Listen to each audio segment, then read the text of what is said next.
สบายดีทุกคนเนาะมื้อนี้พามาเบิ่ง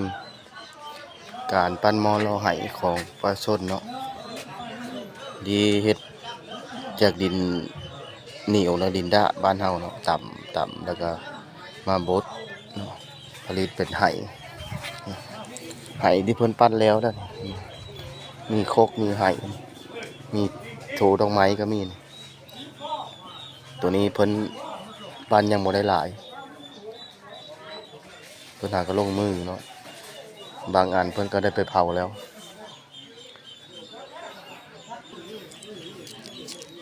ตัวนี้ดินนะเป็นดินดะนี่เพิ่นปรุงแล้วนี่อ่อนๆเหนียวๆเพิ่นเกมจะขึ้นไปปั้นขึ้นเด้อเฮ็ดได้ตัวนี้เพิ่นเฮ็ดแล้วนี่เพิ่นใส่ถุงโอ่งไว้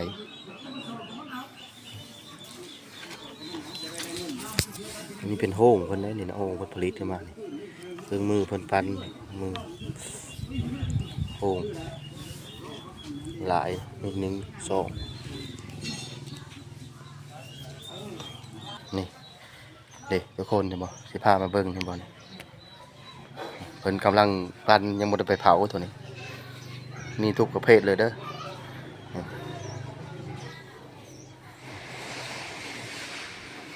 งามทุกคนสีมือของประชาชนบ้านเฮาเนาะสีมือแบบธรรมชาติบ้านเฮาเลยบ่มีการตกแต่งหยังบ่มีส่วนผสมหยังเนาะมีแต่ดินเหนียวละลาที่เฮามาปรับแต่งเลย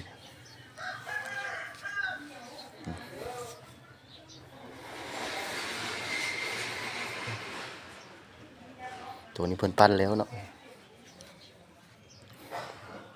พอเฮามามื้อนี้มันจะบ่ถือมือเพิ่นปั้นนะนี่มีการพี่เพิ่นค้างคืนเพิ่นจัดงานเนาะก็เลยเพิ่นบ่มีเวลาเฮ็ดมันงามได้ทุกคนใช่ตัวนี้เพิ่นจะเผาแล้วเนาะเพิ่นจะเผาแล้วเพิ่นเอามาว่างขายเลยเพิ่นจะมีการว่างขายโคกเป็นโคกเป็นจะเนาะราคาก็สิบ่แพงนะวะเพิ่นขายประมาณโคกนึงก็ประมาณ3-40นี่เนาะ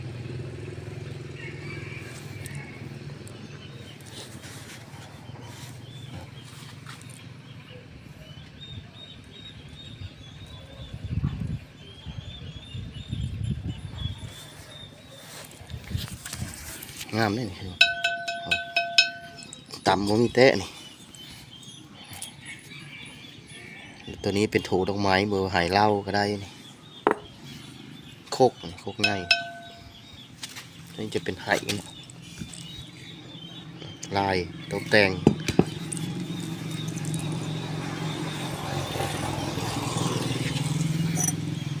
ตัวจะเป็นโคกเป็นจะ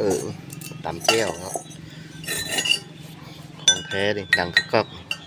ตำครับโมเมนต์เล็กโมเมนต์อย่างจากดินเหนียวดินด้าบ้านเฮา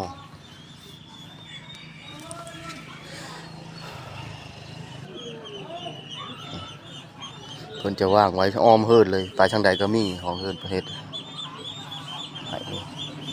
ไหเราตัวนี้ยังไม่ทันเผาตัวนี้เผากระปั้นแล้ว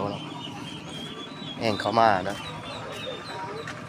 ถ้าใครต้องการเนาะอยากได้ว่าอยู่บ้านปักขยาเนาะเมืองอาจจะพร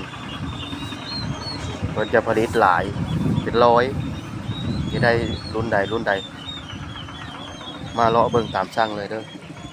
จะได้ตามช่างเลยเพิ่นจะปั้นให้จะได้รุ่นประเภทใดเพิ่นปั้นให้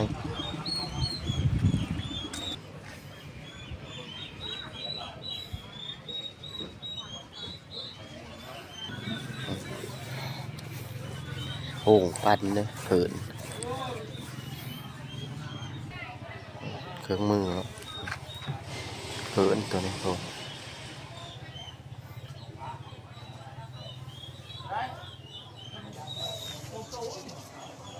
ปั้นแล้วไม่ไหม้เลยใช่ไหมต้นมัน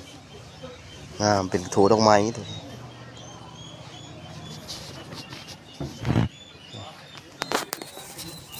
แ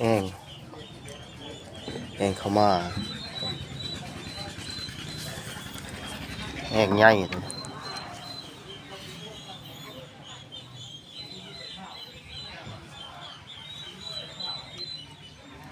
ใช้เป็นของขวัญบ่มอบให้พี่ให้น้องนี่มาหาซื้อได้เด้อแต่ตัวนี้ยังบ่ทันเผาถ้าเผามันจะเป็นสีแดงสีดีสีเขียวๆดำๆเนาะมันจะแข็งอันนี้มันเพิ่นหาก็เฮ็ดแล้ว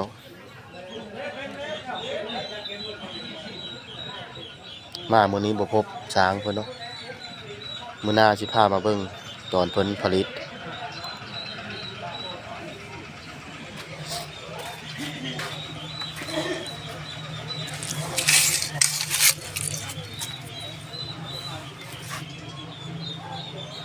แห้งชุดลายอยู่อาจจะพรเฮามีแต่บอนเดียวนี่เนาะเพิ่นปั้นเป็นหัตถกรรมสีมือของคนลาว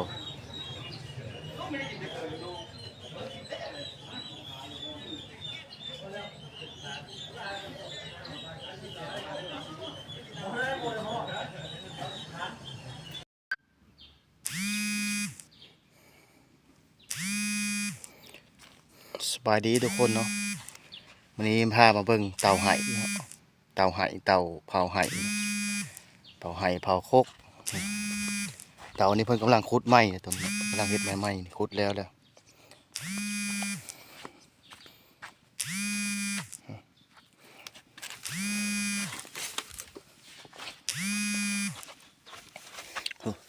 เพิ่นกำลังอุ่นเนาะอุ่นเต่าเป็นถ้ำทางในเป็นเพิงทางในไปอ๋อตัว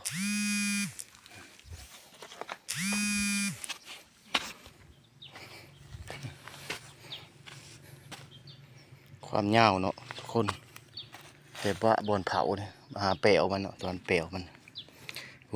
เปลวมันอยู่เทิงเนาะประมาณ10 เมตรเนาะความยาวของเต่าเพื่อจะเอาไหหรือว่าเอาไหเอาโคกเอาแอ่งเนาะที่คอยได้ไปถ่ายมูถ่ายให้เบิ่งเนาะถ่ายตัวบนโคกบนปั้นมือนี้เนาะตอนเช้าเนาะแล้วพามาเบิ่งตอนบนพ้นสิเผาเนาะเป็นสถานที่เนาะสถานที่เผาไหตัวที่ถ่ายเบิ่งเช้านี้นะมีทั้งตัวเผาและก็ตัวบ่เผาเนาะตัวประเทศแล้ว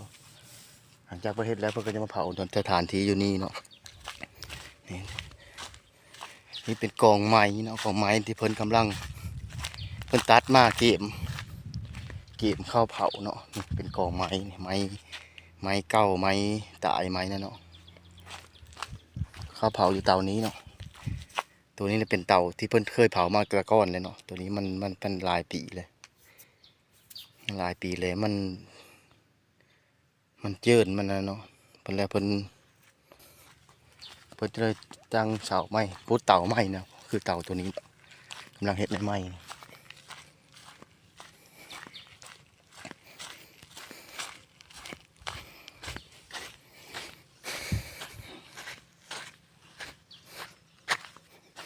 เตาขุดเข้าไปเนาะเพื่อจะขุดได้ก็บ่แม่นง่ายความภาคเพียรพยายามอยู่นี่เนาะ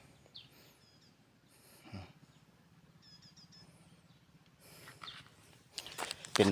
การสร้างรายได้เสริมทางครอบครัวเนาะให้ครอบครัวได้ครับ